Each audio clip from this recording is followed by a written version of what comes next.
Bonjour à tous, c'est Claire, bienvenue dans cette vidéo où je vais vous présenter un jeu dont j'attends la sortie depuis super longtemps, qui est le Dreams of Gaia Tarot de Ravine Félan.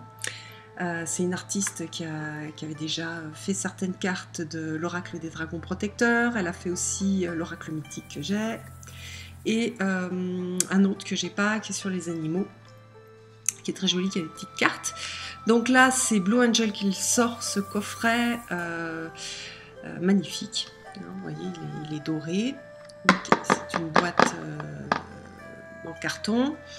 La boîte, après, elle est composée. Donc on a l'intérieur de la boîte, mais ça a été un peu déchiré, dans laquelle on a les cartes et les cartes et un super livre. Voilà, avec du brillant aussi, enfin du doré. Les cartes, il y a plus de cartes que je vous expliquerai après que dans un tarot normal. Voilà, le dos est très sobre, noir. Par contre, voilà, je vous montre avec les reflets, ça fait vite des traces, c'est un peu dommage. Moi j'aime bien la sobriété, on voit les petites, une sorte de petites fleurs de lys sur chaque coin. Des bords oui, donc, dorés. Et puis voilà les cartes. Alors les arcanes majeures, elles sont présentées avec le nom, puisque c'est des noms spécifiques. Hein, les numéros ne correspondent pas aux arcanes majeures qu'on a l'habitude de voir. Donc chaque fois, on va avoir le nom de l'arcane avec le numéro en chiffres romains. Et puis pour les arcanes mineures, le numéro en chiffres romains, et on retrouve la suite avec le signe alchimique. Voilà, donc là c'est la terre, hein, le triangle à l'envers avec un trait, on a le signe de la terre, on a l'air, donc là c'est le 11 terre. Les arcanes majeures ne sont pas structurés avec une structure classique, on va avoir plusieurs types d'arcanes majeures avec donc une carte spécifique qui est la carte de choix. Après on a des étapes de vie, des raisons d'être, des influences, et puis après on a les arcanes mineures. Avec les arcanes mineures on a 11 cartes plus 3 cartes de cours, donc la 11e carte c'est une carte un peu de transition. Donc voilà, elle a un peu refait quelque part, elle a créé ce jeu-là, donc ce jeu de 81 cartes, sur une base de tarot, mais elle l'a adapté à sa façon de voir les choses. Donc on voit l'esprit du jeu ici, to seek, to feel, to grow, to heal, donc chercher, ressentir, grandir et guérir. Voilà, donc ça c'est toute sa... c'est tout cet univers-là. C'est vraiment une artiste que j'aime beaucoup, puis j'aime sa démarche. En plus, bon, elle a une artiste qui a pas mal de soucis de santé, certains ressemblaient un petit peu aux miens, donc voilà, elle m'a toujours plu, puis j'aime cet univers qui est complètement particulier et qui lui ressemble et qu'on reconnaît tout de suite. Alors, maintenant, je vais vous montrer un peu les cartes. Alors, je ne les ai pas remises dans l'ordre parce que j'ai déjà fait, je n'ai pas pu m'empêcher de faire déjà un tirage. Sachez que moi, j'ai eu des petits soucis qualité. Alors, bon, j'ai fait une réclamation. Vous verrez, il y a quelques cartes qui ont des petits défauts. Mais voilà, je vous laisse regarder déjà. Bon, par exemple, là, on va voir, c'est une arcane mineure qui est juste magnifique. Donc, c'est très beau. On a énormément de... Il y a beaucoup de symboles. On a par exemple là, vous voyez, on voit le feu. J'aimerais bien qu'il fasse la netteté. Voilà, le feu, on a les saisons dans l'arbre, on a les chakras, on a le blé d'un côté, donc on a énormément d'informations juste en regardant la carte. Il est juste génial, je l'adore. Je pense que c'est un jeu quand même qui va demander de l'investissement. D'ailleurs, c'est ce qu'elle dit. Voilà, le 1 de terre. Donc là, on a des dragons pour les as. Il est incroyable. Moi, je le trouve magnifique. l'œuf qui correspond à la naissance, les crânes, la mort, le serpent, la guérison. En fait, c'est pas mal de... Il y a vraiment beaucoup de choses. J'adore celle-ci aussi. Bon, de toute façon, je les aime toutes. Je vais dire j'adore dans toutes les cartes. Vous voyez là, on a le 8 d'air, donc c'est l'équivalent du 8 d'épée. On a une épée à l'endroit, une épée en bas qui blesse avec du sang. On a un ange. Alors j'ai fait pour l'instant juste d'abord des tirages que pour moi, parce que j'ai reçu donc hier. C'est essentiellement un jeu pour travailler sur soi. On peut faire bien sûr de la divination. Vous verrez, je vous lirai un petit peu dans le bouquin la façon d'exprimer. Donc on a certaines choses qui sont pile poil dans de la divination. Mais c'est beaucoup sur exactement ce que moi j'aime faire, prendre la responsabilité de sa vie, comprendre pourquoi, quelles sont les cartes qu'on peut jouer, quels sont les chemins devant lesquels on peut se présenter, les difficultés qu'on peut avoir sur ce chemin-là. Donc on a cet esprit-là que je trouve super chouette. Regardez la reine, c'est la reine d'air, donc c'est la reine d'épée. Parce que dans l'épée on a la sagesse, hein, c'est tout le mental, mais le mental supérieur.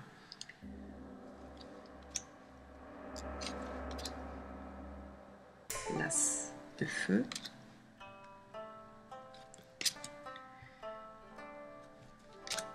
Et là voilà, donc par exemple ici on reconnaît en fait l'archétype de l'ermite. Par contre c'est pas la 9e carte, c'est la 10e et elle s'appelle sagesse. Voilà. Donc on va pas avoir le suivi en numérologie classique.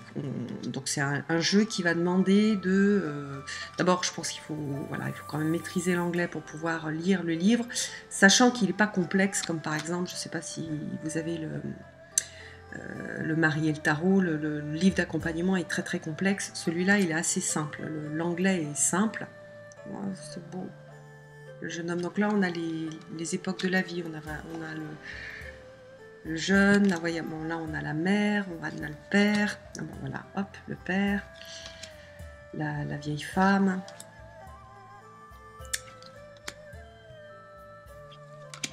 Ah, 10 de feu.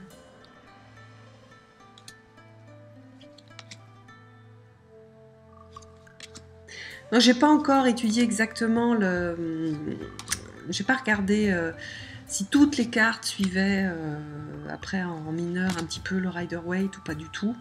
Bon, déjà on a vu les cartes les arcanes majeures ne suivent absolument pas les tarots classiques, hein, mais par contre elle a mis des archétypes qui sont très intéressants.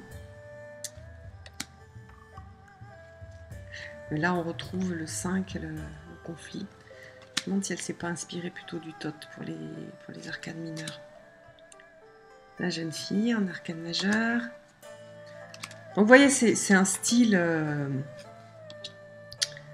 je trouve que c'est un style merveilleux, plein de couleurs, avec ça c'est la carte de la destinée, le 16. Avec des troisièmes œils, des animaux. Un univers très naturel, malgré tout. Et là, l'aigle.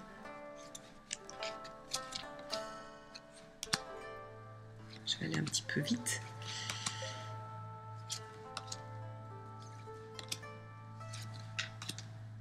Voilà, place d'eau. Regardez comme elle est magnifique, cette carte. Donc là, on voit que ça suit, on est sur le même... Là, c'est l'amour, le 2 de coupe. Elle est juste magnifique. Voilà, le 3 de coupe. Au lieu d'avoir les 3 jeunes femmes. Décidément, je suis désolée. J'ai laissé les mails qui font bling.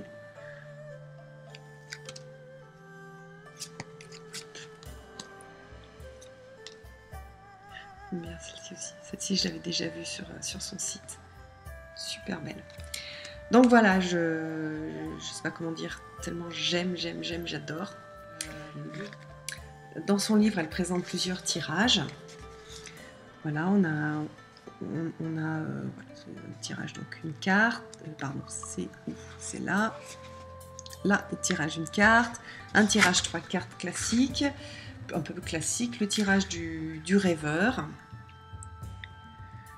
un tirage avec beaucoup plus de cartes,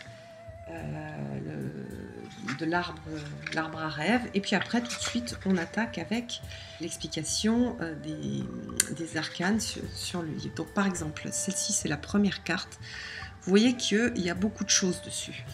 On a 4 pages avec d'abord des mots-clés, ici des mots-clés, ici des phrases clés, et puis après une signification. Donc là c'est toc et toc en général, et après quelque chose sur le passé ou le présent ou le futur. Voilà, qu'est-ce que ça veut dire, c'est présent, qu'est-ce que ça veut dire, c'est futur, ce que ça veut dire, et les blocages potentiels, c'est-à-dire que elle a mis des significations pour les cartes inversées. Donc moi j'utilise pas les cartes inversées, je considère que quand on tire une carte, on a toutes les informations en même temps, c'est-à-dire les côtés positifs et les côtés négatifs de la carte. L'empereur va dire on a besoin de structure, mais attention de ne pas s'enfermer dans les structures. Voilà, c'est des choses comme ça. Alors, après, sur des cartes, voilà, par exemple le père, on va avoir aussi beaucoup de contenu